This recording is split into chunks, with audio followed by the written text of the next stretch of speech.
கிரியா யோகம் உனக்குள்ள ஒரு பயணம். கேண்டில் தியானம்.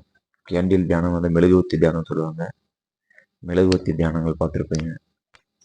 அதுக்கப்புறம் வந்து ஒரு புள்ளியை வைத்து ஒரு டாட், அந்த டாட்டை வைத்து அது மூலம் கவனம் செலுத்துகிற தியானத்தை பார்த்துருப்போங்க.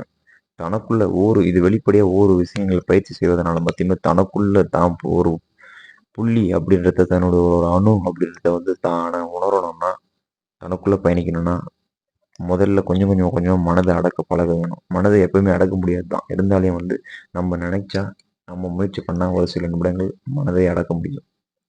ஆக கேண்டில் எதுக்கு நம்ம வந்து கையில் வச்சு இப்படி பிடிச்சிருக்கோம்னா, கேண்டில் தியானம்ன்றது மகா அளப்பரிய சக்தி அளிக்கக்கூடிய ஒரு மாபெரும் ரகசியம் வாய்ந்த பிரபஞ்ச சக்தியான தியானம்.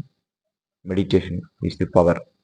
இந்த தியானங்களில் பல சித்தர்கள், யோகிகள், முனிவர்கள், யோகினிகள், இன்னும் சாதுக்கள்னு எத்தனையோ பேர் வந்து இந்த தீபத்தை பாவனை செய்து தியானம் பண்ணுறவங்க எத்தனை பேர் இருக்காங்க. நேரடியாக தீபத்தை பார்த்து தியானம் செய்கிறவங்களும் நிறைய பேர் பார்த்துருப்பாங்க.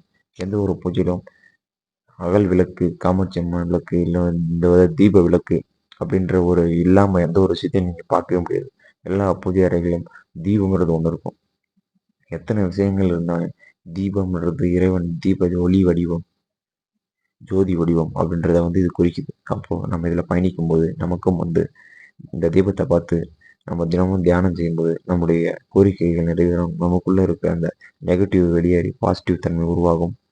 அப்போது தியானங்களில் நம்மளுக்கு அதிகபூர்வமான சக்தி கிடைக்கும். மெடிடேஷன் இஸ் தி பவர்ன்றது இந்த பதிவில் நான் தெரிவிச்சுக்கிறேன். நன்றி, வணக்கம்.